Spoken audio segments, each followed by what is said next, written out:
Well, welcome back to the third and final video from our Get Ready, Get Set and Go series. In part one, we really sought to get ready by looking at what is culture. And we see that culture is made up of three elements: our beliefs, our emotions, and our values. And all of the behaviors associated with those differ from culture to culture. Then in part two, we got set by exploring the effects that culture have on us. We saw that when you move from one culture to another, or if you have another culture come and live in your home, that the result is always culture shock, a deeply emotionally charged period of time. And so today in part three, I really want to give you some helpful tips and advice on how you and your student can really move to stage three, which is a more harmonious and enjoyable stage of culture. And this is when the reality has been faced and some adjustments are made for the cultural differences, and that both you and your student, have become familiar with the elements of each other's culture. First, I really want to begin by saying a big thank you to you and your family for opening your home to these Chinese students. We know that it is a big sacrifice for you and your family. And yet, saying that, we want to ask for one more sacrifice, and that is that you would consider the first 2 to 3 months that the Chinese student is living with you, that it be a learning, teaching experience. This is the first time that this Chinese student is leaving his or her culture, and all of their social norms are gone. And they really need your help and guidance to navigate the American culture. So we ask for your patience with their language, understanding when they make cultural boo-boos, and we invite you to take the lead in teaching your student through gentle correction, through enthusiastic encouragement, and so that your student will really quickly gain the skills and the knowledge to be able to function successfully in American culture. And I would keep in mind that they are visitors to our country, and it's not our goal to Americanize the student, but rather to give them some functioning skills so that their time in the US will be a positive experience. And also, I think it's worth mentioning that they are today's students, but they are tomorrow's leaders. And it is quite possible that any one of you host families are hosting the future president of China. Now, there are going to be two types of challenges. Some are going to be specific to the student. Sometimes their bad behavior is just that, bad behavior. But a lot of times it's going to be culturally based. And so it's going to be quite challenging for you and your family to figure out which one's which. And so it is our hope as we go through today's video that I'll be able to give you some hints as to the type of things that may well come up for you. And I thought we'd start by looking at the first big three that we talked about last week or in the last video, and that is language, food, and socializing.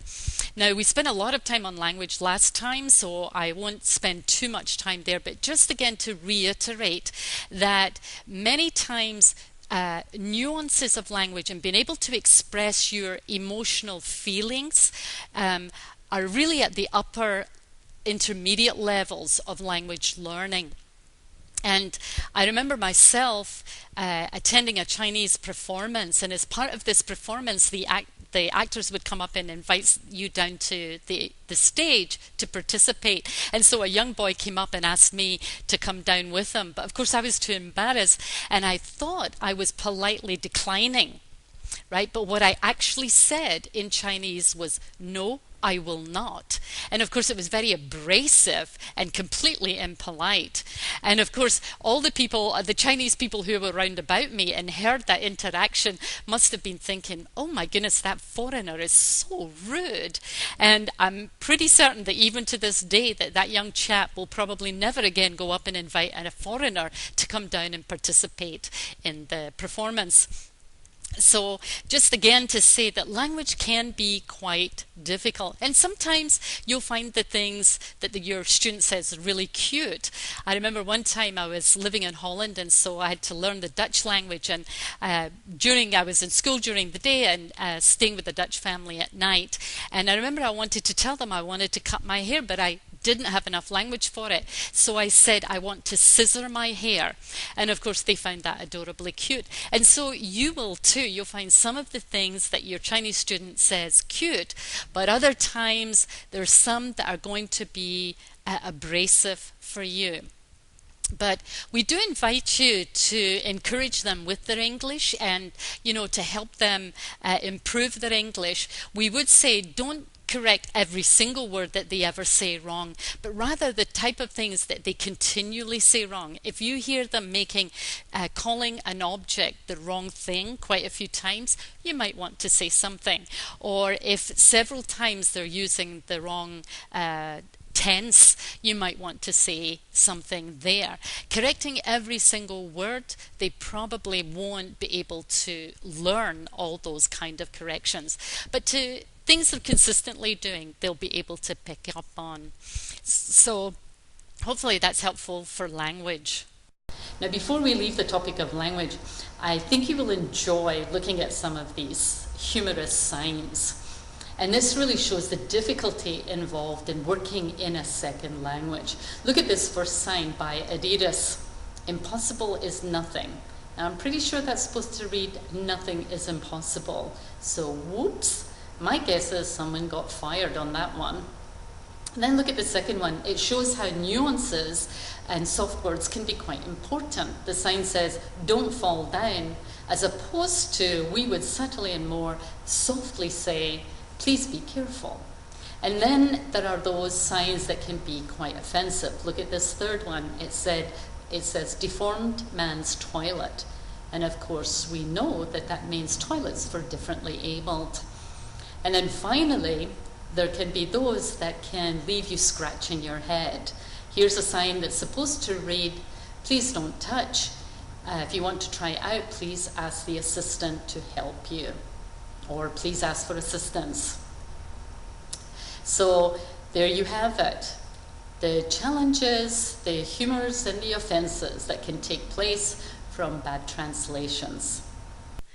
Now, food, as we said, is very important to the Chinese, and every culture's taste in food is very different. What one culture finds delicious, another finds disgusting.